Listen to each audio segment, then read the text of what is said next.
teaching now, kwa hiyo fundisho lolote sasa that is contrary to what Jesus taught, ambapo kiko kinyume na kile ambacho Yesu alifundisha, or his disciples, apostles taught, au kile ambacho wanafunzi au mitume walifundisha, or the early fathers of the church, au kile wale wa baba wa mwanzo wa imani walifundisha, that's what we call the false teaching. tunasema hilo ni fundisho la uongo. And it has so many names and so many other forms. Na ina majina mengi na namna nyingi.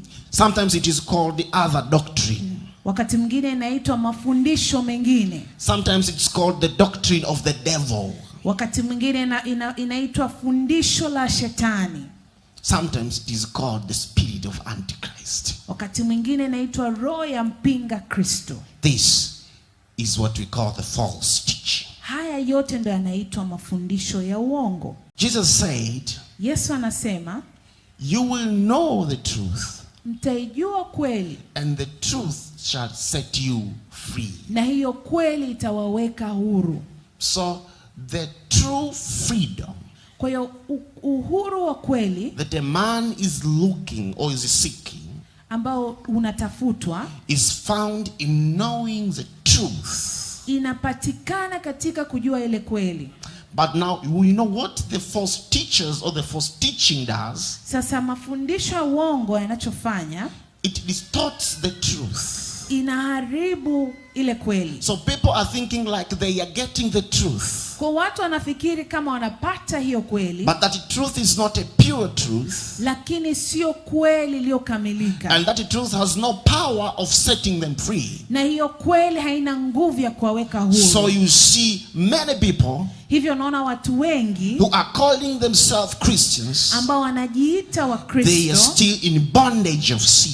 bado wako kwenye vifungo vya And that dhambi. is one of the dangerous things that false teaching does. Na hiyo ni moja kitu cha hatari sana mafundisho ya uongo inafanya. It makes people enjoy being in sin. Inafanya watu wafurahie kuendelea kuishi kwenye You know, dhambi. there is one preacher Kuna mhubiri mmoja who said these words and I like them. alisema haya maneno na He niliyapenda. said, when a preacher Akasema ikitokea mhubiri turns to be a motivational speaker, akaanza kuwa msemaji wa kuhamasisha, the congregation hilo kusanyiko becomes happy sinners.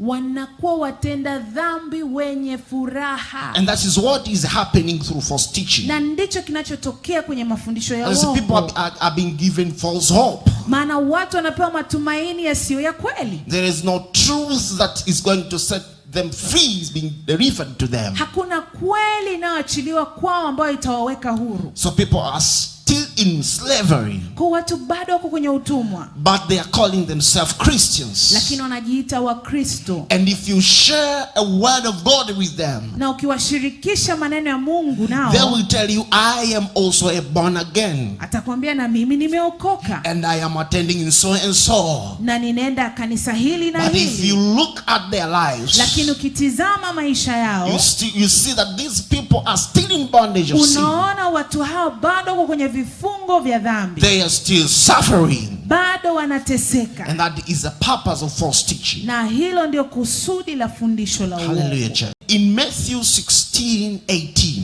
Ukisoma Mathayo 16:18, when Jesus said, and you are Peter, akamwambia na wewe Peter, and upon this rock na kwenye mwamba huu I will build my church, nitalijenga kanisa langu, and the gates of hell na wala hakuna kuzimu shall not overcome it. itakaoweza kukushinda. That is a statement, a simple statement. Hilo ni jambo ambalo limesemwa kwa You urahisi. know, from this verse, Kutoka kwenye mstari huo we get 3 prophecies. tunapata unabii 3. The first prophecy Nabii ya kwanza, unabii wa kwanza is the birth of the church.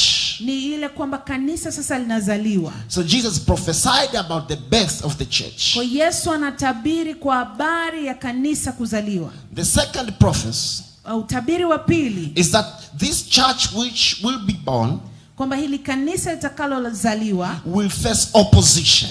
litakutana na upinzani. That is the second prophecy Hiyo ni utabiri wa that is pili given in this verse. ambao unaachiliwa kwenye mstari huu. And the third prophecy Na utabiri wa tatu is that when the church faces opposition, kanisa itakapokutana na upinzani, eventually hivyo the church will become victorious. kanisa litashinda. The church will always emerge as victorious. Kanisa litaibuka kama washindi. Now let me focus on the second prophecy. Nataka niweke mkazo kwenye utabiri wa pili. Where Jesus prophesied about the church facing opposition. Yesu anapotabiri kwa habari ya kanisa kukutana na upinzani. Now if you read the New Testament and during the church history, unaposoma Agano Jipya na historia ya kanisa, has faced two big oppositions. Utaona kanisa na wapinzani wawili wakubwa. The internal opposition, upinzani wa ndani, and external opposition. na upinzani wa nje. And if you read the scriptures, na ukisoma maandiko, and the history of the church, na historia ya kanisa, the external opposition, upinzani wa nje, had never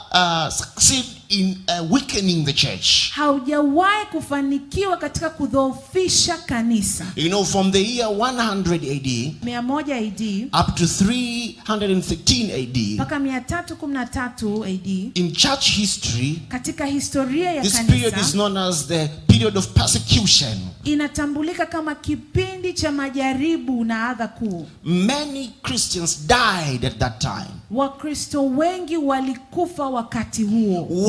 When the first church period was coming to an end, which we call the apostolic church age. Kile kipindi cha kwanza cha historia ya kanisa ilipokuwa inaisha, tunaita kipindi cha utume. It is estimated by the Christian sociologist. Inakadiria kwamba The number of Christians was about 10,000.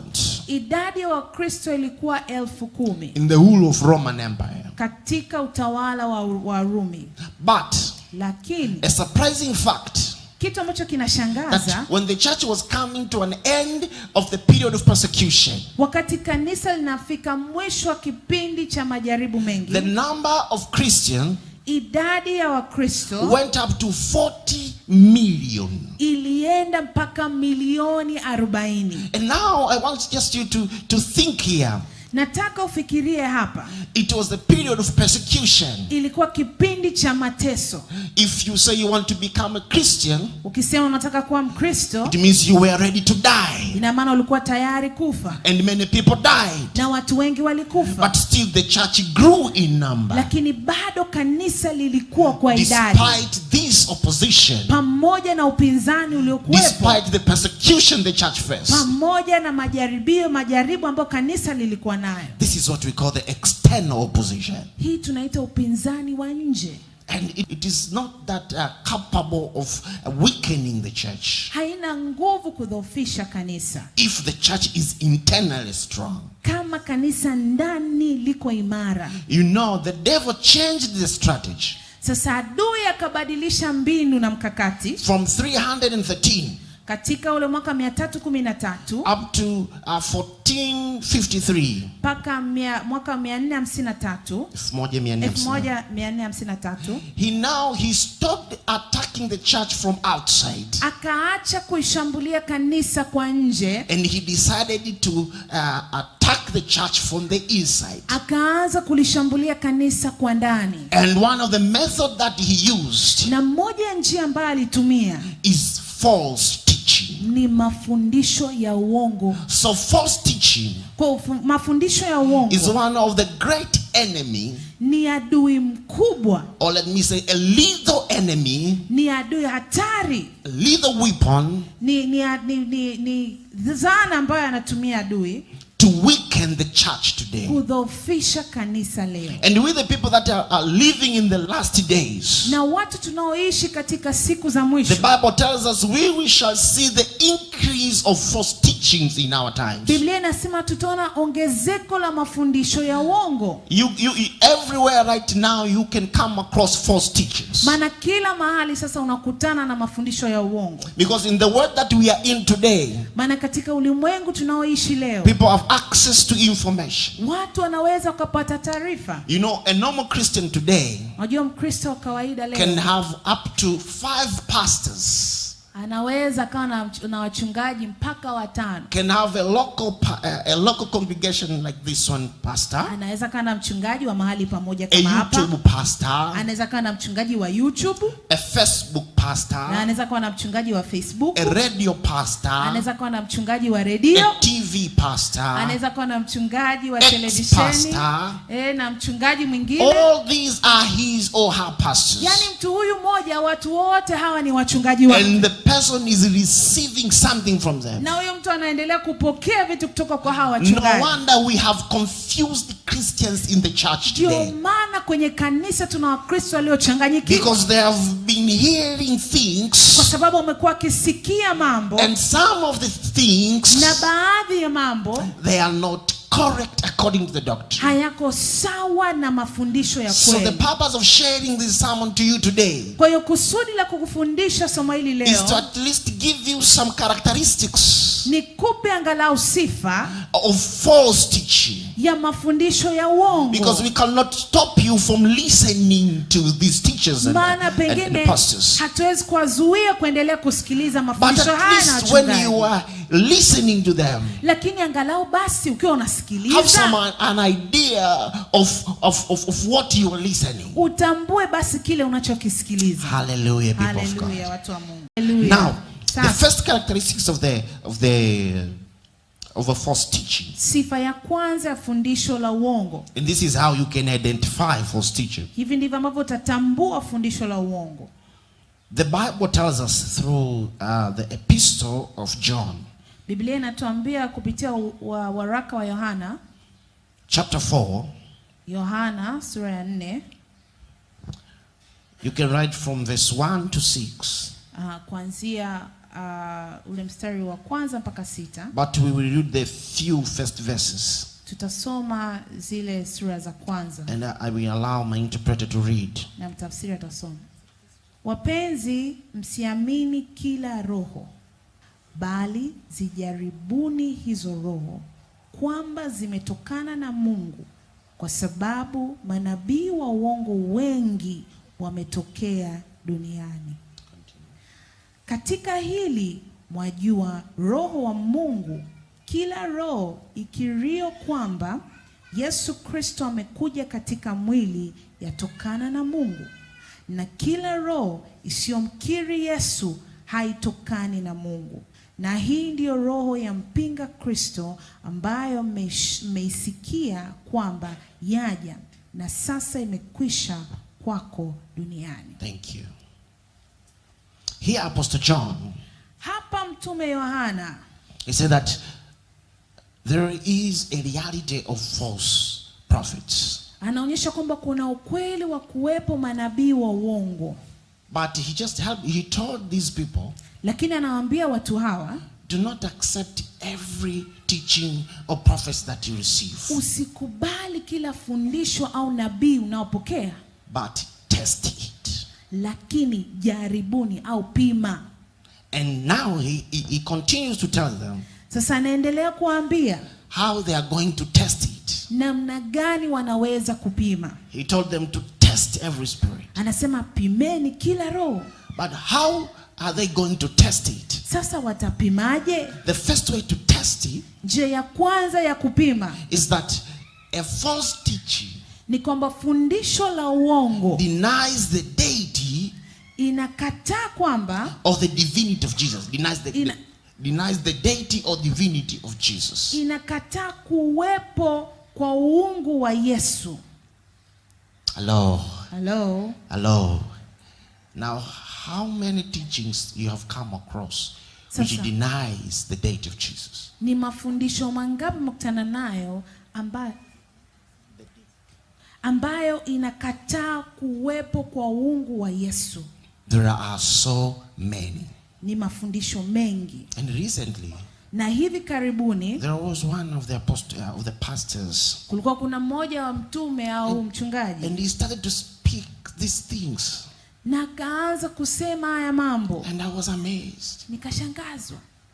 Is this person the same one whom I knew? Je, huyu ni mtu yule ambaye nilimfahamu? Because now he started now to teach against the deity of Jesus. Maana alianza kufundisha kinyume na uwepo wa Yesu Kristo. And you know, sometimes it can be directly, na wakati mwingine inaweza ikawa wazi or wazi indirectly. au isiwe wazi wazi. Hello. Hello. Hello. Hello. It's not necessary that he says Jesus is not God.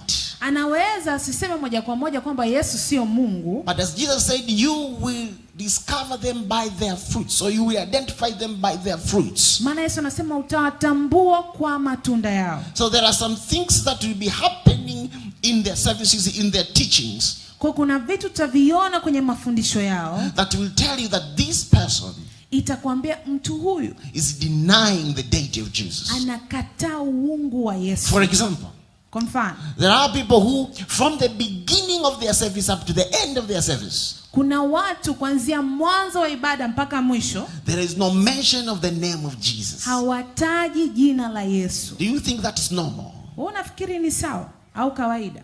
Because we as the church ecclesia, Kwa sababu sisi kama kanisa we are an eklesia assembly of people ni kusanyiko la watu who have responded to the call of forgiveness ambao tunaitikia ule wito wa msamaha through the person of Jesus Christ. kupitia Yesu Kristo. So the reason of our gathering here, Kwa sababu au kusudi ya kusanyika hapa, we are gathering in Jesus' name. tunakusanyika kwa jina la Yesu. So we hope that Jesus' name will be mentioned frequently. Tunaamini jina la Yesu litatajwa mara kwa mara. But you go to a service, Lakini unaenda kwenye ibada or you listen to a teacher, au unasikiliza fundisho or a prophet, au nabii, from the beginning kuanzia mwanzo up to the end, mpaka mwisho, the person is only speaking about other things but not the name of Jesus. huyu mtu anaongelea, anahubiri mambo mengine lakini sio Yesu. It's the God of this altar, Oh, ni Mungu wa madhabahu the hii. God of this man. Oh, ni Mungu wa huyu mtu wa Now Mungu. you are left in dilemma. Sasa unaachwa hapo kwenye Who dilema. is the God of that man? Huyo Mungu wa huyo Do you mtu wa know Mungu the ni God nani? of that man? Unamjua Mungu wa huyo mtu? Hallelujah. Hallelujah. Hallelujah. The second characteristic, Sifa ya pili, it does not encourage righteous behavior. mafundisho haya hayatii moyo kuishi katika haki na utakatifu And the spiritual growth. na katika ukuaji wa kiroho. You can write again. Andika tena. Deuteronomy chapter 13, Kumbukumbu la Torati 13 verse 1 to 4. mstari wa kwanza mpaka wa 4. Jeremiah Yeremia chapter 23, sura ya 23 verse 13 to 14. mstari wa 13 na wa 14. And Ezekiel Ezekieli chapter 13, 13 verse 17 to 23. ule mstari wa 17 mpaka 23. This is a characteristics of a false teaching. Hii ni sifa ya mafundisho ya It uongo. does not encourage people for a righteous behavior. Haiwatii moyo watu au hahamasishi watu kuishi maisha It matakatifu na ya does haki. not encourage people to grow spiritually. Haiwatii moyo watu kukua kiroho. What it does, it makes people dependent. Inaifanya watu wawe wategemezi. Of the man that is standing before them. Wanakuwa wategemezi wa yule mtu wa Mungu anayesimama mbele yao. These people depend on that pastor or teacher. Yaani hao watu wanamtegemea huyo mchungaji au mwalimu To read the Bible and interpret them. ili aweze kusoma Biblia na kutafsiri maandiko. These people cannot pray for themselves. Watu hawa hawawezi kujiombea They wenyewe. depend on this man of God to pray for them. Wanamtegemea huyo mtu wa Mungu aombee. This teaching Haya mafundisho does not admonish people of their sins. haiwapi watu wajisikie hukumu au hatia kwa dhambi It wanazotenda. just gives them false hope. Inawapa tu matumaini ya uongo. That God loves you. Oh, Mungu anakupenda. God is with you. Mungu yuko pamoja He's nawe. going to bless you. Atakubariki tu. God is going to remember you. Atakukumbuka. Yes, it's true. Ndiyo, ni kweli. But above all, Lakini juu ya hayo yote, God wants us to have a righteous behavior. Mungu anataka tuishi maisha matakatifu. God wants us to grow spiritually. Mungu anataka tukue kiroho. But in these teachings, Lakini kwenye mafundisho haya you will never find that answers hautakutana na hilo jambo in their teaching and so on. kwenye hayo mafundisho. Hallelujah, people of God. Hallelujah, watu wa Mungu. But another characteristics, lakini sifa nyingine, is the attitude of pride. Inakuwa na hali tabia ya kiburi. The attitude of pride. Hali tabia ya kiburi. You can write again 1 Timothy. Unaweza ukaandika Timotheo wa kwanza. Chapter 6 verse number 4. Ile sura ya 6 na mstari wa 4. Numbers. Kitabu cha Hesabu. Chapter 12. Sura ya 12. And verse number 3. Na ule mstari wa 3. Book of Philippians. Unaweza kuandika wa Filipi. Chapter 2. Sura ya 2. Verse number 6 to 8. Ule mstari wa 6 mpaka wa 8. Now let me summarize these verses. Niweke tu ufupisho wa haya. You know, false teaching, mafundisho ya uongo, concentrate on self-display. Inaweka mkazo kwenye mtu binafsi au kumtukuza mtu. Hello. Are you following me? Nanifuata All the focus is on that person. Yani mkazo, mtazamo unakuwa kwa yule mtu, but not Christ. Lakini sio Kristo. So Christ is not displayed. Kwa hiyo Kristo hawekwi wazi, haonyeshwi. But only the person. Lakini yule mtu ndo anaonyeshwa zaidi, anaonekana zaidi. But this teaching, lakini mafundisho haya, focuses on gaining followers. Mkazo wake ni kupata wafuasi. Than gaining followers for the man. Kupata mfuasi kwa ajili ya huyo mtu. But not followers for Jesus. Lakini sio wafuasi kwa ajili ya Yesu. Hallelujah. Hallelujah. Hallelujah. Hallelujah. But another thing here in the attitude of pride. Kitu kingine hapa kwenye hiyo hali ya kiburi. These teachings, haya mafundisho, they impose, yanaweka the views of men, yanaweka zaidi mtazamo wa mwanadamu than the view of the word of God. Kuliko mtazamo wa neno la Mungu. Hallelujah. Hallelujah. Now, sasa, these are just few of the characteristics. Hizo ni sifa chache of the false teaching. Ya mafundisho ya uongo. There are so many. Kuna sifa nyingi tu. But I hope this will serve as an eye opening.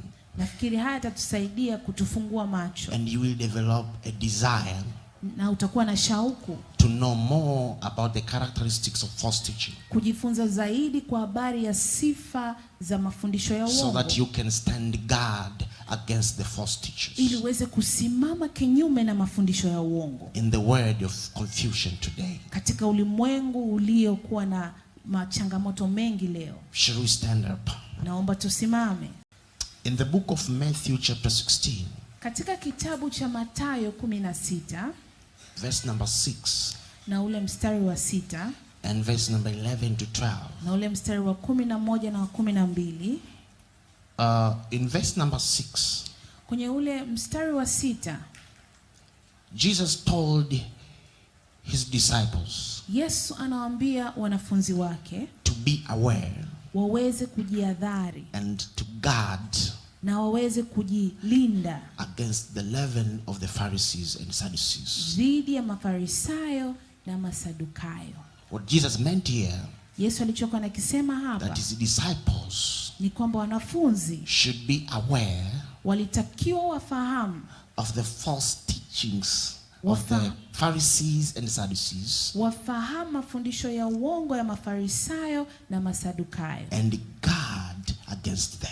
Na waweze kujilinda dhidi yao. And this is the call to the church again today. Na huo ndio wito kwa kanisa siku ya leo. We should be aware. Lazima tuweze kujilinda. Of the false teaching.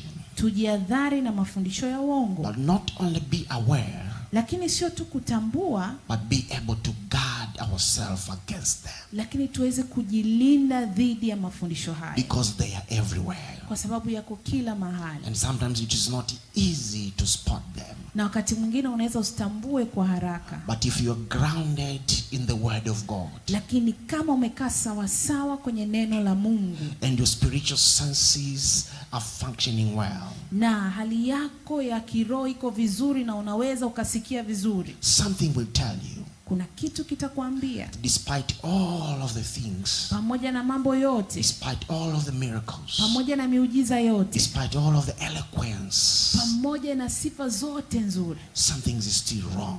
utatambua kwamba kuna kitu hakiko sawa. And that's what we should do, we as the Na church. ndicho tunapaswa kufanya kama kanisa. For few minutes, Kwa dakika chache, let's go before God twende mbele za Mungu and ask for his assistance and help. na tumuombe tusaidie.